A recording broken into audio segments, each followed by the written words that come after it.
Amekwisha habari yake. Safi kabisa mkuu. Na huko atakapokwenda atakiona cha moto.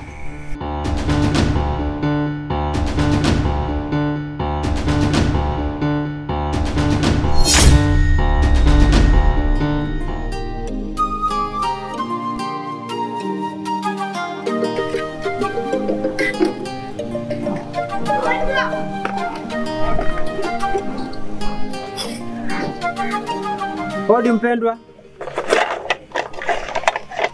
Hodi mpendwa. Karibu. Haya, asante. Habari ya uzima mwana wa Mungu? Salama, karibu. Haya, nashukuru. Samahani, naomba nisaidie maji ya kunywa.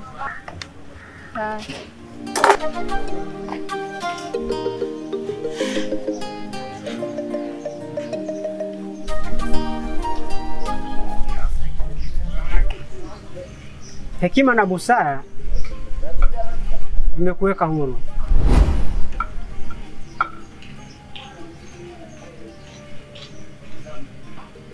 Kwa nini umekaribisha giza ndani ya nyumba yenye nuru? Unamaanisha nini?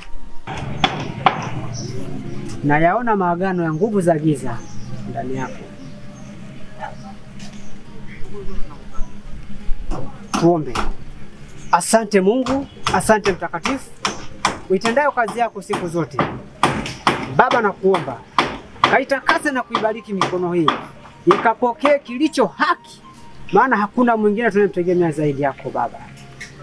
Mungu, nyosha mkono wako ndani yake, ukambariki na kumtakasa, ukamwondolee kila aina ya magonjwa, ukamwondolee kila aina ya nguvu za giza, akawe huru na kila atakachokifanya Baba akafanikiwe kwa utukufu wa jina lako. Baba, naomba na kushukuru ni katika jina la Yesu. Amen.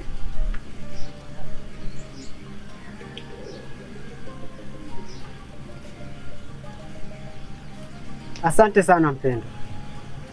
Karibu. Utukufu wa Mungu u pamoja nawe.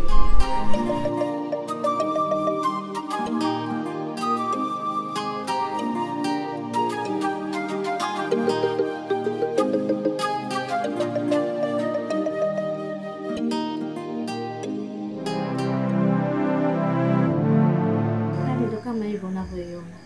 Hapo alipo ajala siku 3. Na hata nikimnyesha uji haupiti kooni.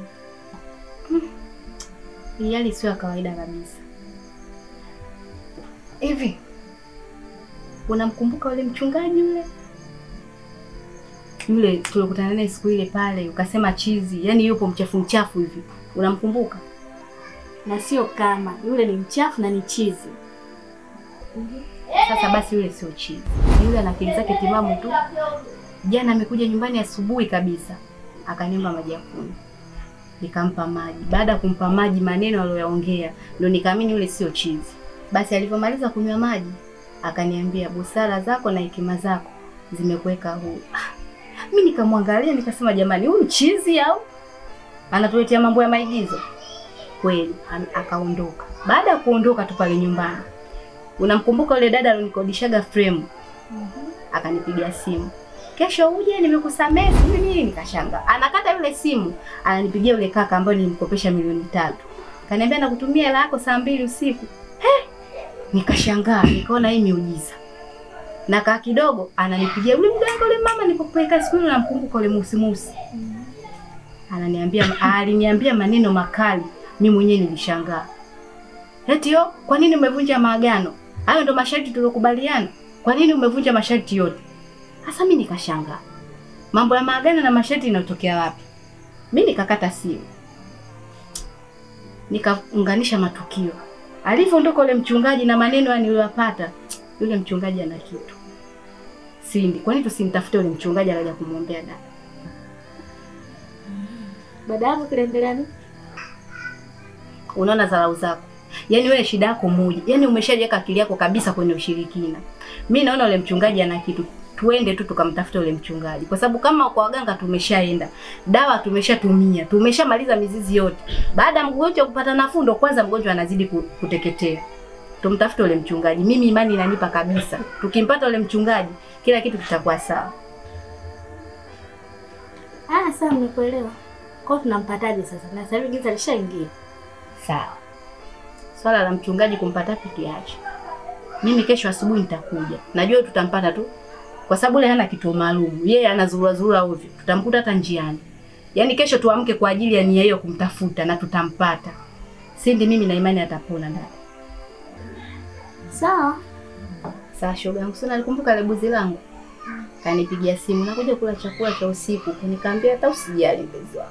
Hapa shoga yangu nataka nikampikie nikakae matako mawili. Kama unavyonijua sina baya mtoto wa kichanga. Wewe ndugu wangu hapa baada. Mazole. Unajua mimi sielewi kabisa ile swali litaenda mpaka wapi. Yaani kifupi sijui mwisho wake. Yaani wewe ondoa shaka. Ondoa wasiwasi. Nikutoe hofu. Manta shaka, manta hofu. Mamangu Bimkwaya amelivalia njuga. Mama akosei. Mama hana deni na sisi. Ila sisi ndio tuna deni kwa mama. Nani kama mama?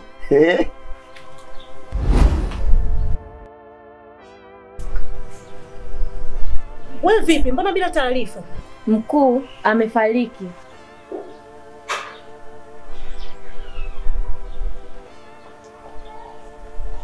Unasemaje?